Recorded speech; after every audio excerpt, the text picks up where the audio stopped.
अब मैं गणेश जी के जन्म की कहानी बताऊंगा।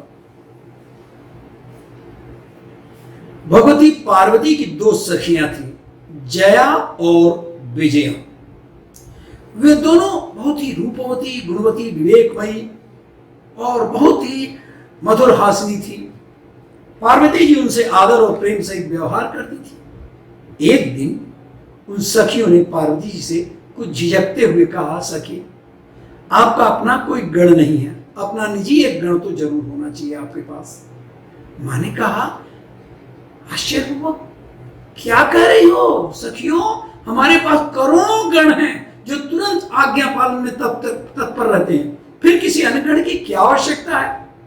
करोड़ों गण के रहते एक मेरे लिए अपना कोई गण की क्या जरूरत है।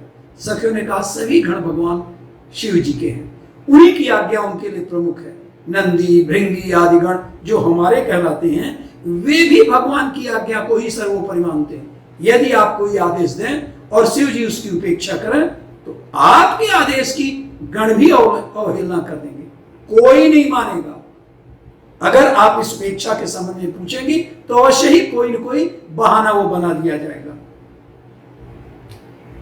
पार्वती जी ने कुछ देर सोचा और फिर कहा कि ये असंख्य प्रथम गण, क्या इनमें भी कोई मेरी आज्ञा की उपेक्षा कर सकता है। सखियां बोली, ये सब कोई जो है वे सभी भगवान शिव जी के व्यक्तिगत सैनिक हैं और वे हमारी रक्षा करते हैं और हमारे कार्यकलापों पर दृष्टि रखने के उद्देश्य ही नियुक्त हुए। इसलिए कृपा कर अपने लिए भी अपना एक व्यक्तिगत गण की रचना अवश्य कीजिए। पार्वती जी ने उनका सुझाव स्वीकार कर लिया, किंतु कार्य रूप में परिणत नहीं किया। बात वहीं की वहीं रह गई और कुछ दिन बीतते ही वो उसे भूल भी गई। एक दिन प्रातः काल का समय था। पार्वती जी घर के अंदर स्नान करने के लिए जा रही थी। उन्होंने नंदी को आदेश दिया, देखो कोई आए तो उसे रोक देना, और वे घर के भीतर चली गई। तभी भगवान शंकर कहीं से किसी जल्दी में आकर घर के भीतर प्रविष्ट होने लगे। नंदी ने बताया, उन्हें रोकते हुए निवेदन किया, अभी माता का आदेश है कि कोई अंदर न जाए। अरे हमें ठहरने को कह रहे हैं, रोक रहे हो, तुम मुझे अपने घर के अंदर जाने से कैसे रोक सकते हो। मुझे बहुत ही आवश्यक कार्य करना है, मैं यहां कैसे रुक सकता हूं, बोलो। यह कहते हुए शिव जी नंदी के वचनों की उपेक्षा कर सीधे घर के मध्य में जा पहुंचे। भगवान को शीघ्रता से अंदर आए देखकर स्नान करती हुई जगत जननी पार्वती लज्जावश अपने में ही सिमट गई। शिव जी ने जब देखा तो सक पका गए, बिना कुछ बेले वहां से लौट आए। इधर पार्वती जी स्नान के उपरांत वस्त्र धारण करती हुई सोचने लगी, जया विजया का सुझाव तो उचित ही था, मैंने व्यर्थ ही उसकी उपेक्षा की। यदि द्वार पर मेरा कोई निजी गण उपस्थित होता तो क्या शिव जी को स्नानागार में सहज ही प्रवेश करने देता। नंदी ने मेरे वचनों की उपेक्षा की, इससे प्रतीत होता है कि इन गणों पर मेरा पूरा अधिकार नहीं है, इसलिए मेरा निजी गण अवश्य होना चाहिए, वही पूर्ण रूप से मेरी आज्ञा में रहेगा। अभी जो गण है वे तो शिव जी की आज्ञा से ही मेरी आज्ञा कब मानते हैं, किंतु मेरा निजी गण मेरी आज्ञा से ही उनकी भी आज्ञा मानेगा। इस विचार से उनके चेहरे पर मुस्कान फैल गई। पार्वती जी के बारे में सभी जानते हैं, उनके 9 रूप, विभिन्न अवतार, शिव पार्वती विवाह, शंकर पार्वती का आपसी प्रेम, मां पार्वती के साथ गणेश और कार्तिकेय भगवान शिव ने मां पार्वती को धर्म और मोक्ष के रहस्य बताते हुए मां पार्वती के 108 नाम, और इस तरह से आगे बढ़िए। हाँ और नीचे आओ, नीचे और नीचे उतरो। हाँ ऐसा विचार कर, ऐसा विचार कर उन्होंने। हाँ अब ये बीच में काट देना, समझ गया ना, क्योंकि अननेसेसरी दूसरी चीजें आती हैं। हाँ ऐसा विचार कर उन्होंने अपने अत्यंत पवित्र देह के अंश से एक चेतन पुरुष की रचना कर डाली।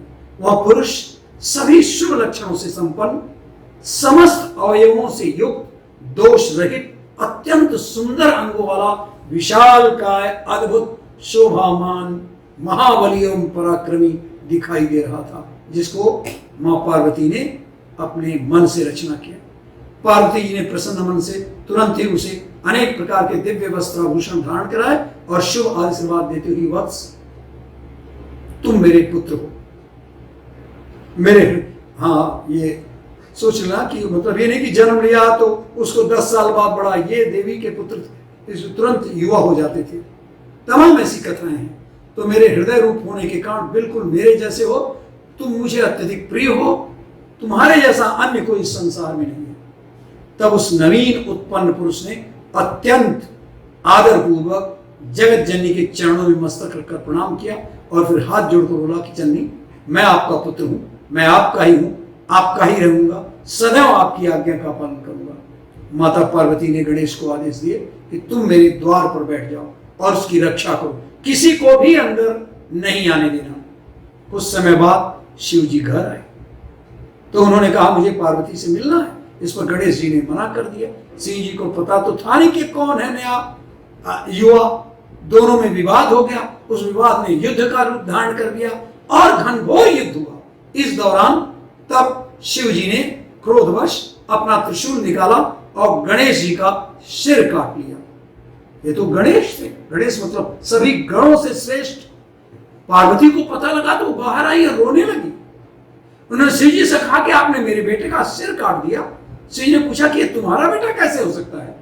इसके बाद पार्वती ने शिव जी को पूरी कथा सुनाई। शिव जी ने पार्वती को मनाते हुए कहा कि ठीक है, मैं इसमें प्राण डाल देता हूं, लेकिन प्राण डालने के लिए एक सिर चाहिए।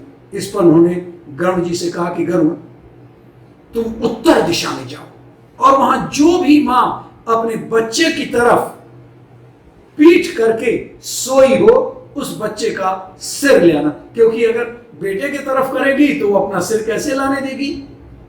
गरुड़ जी भटकते रहे पर उन्हें ऐसी कोई मां नहीं मिले, क्योंकि हर मां अपने बच्चे की तरफ मुंह करके सोती है। अंततः एक हथनी दिखाई दी।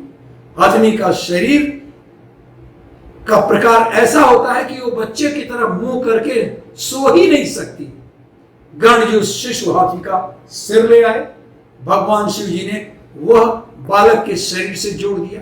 उसमें प्राणों का संचार हो गया, उसका नामकरण कर दिया गया और इस तरह श्री गणेश को हाथी का सिर लगा दिया गया।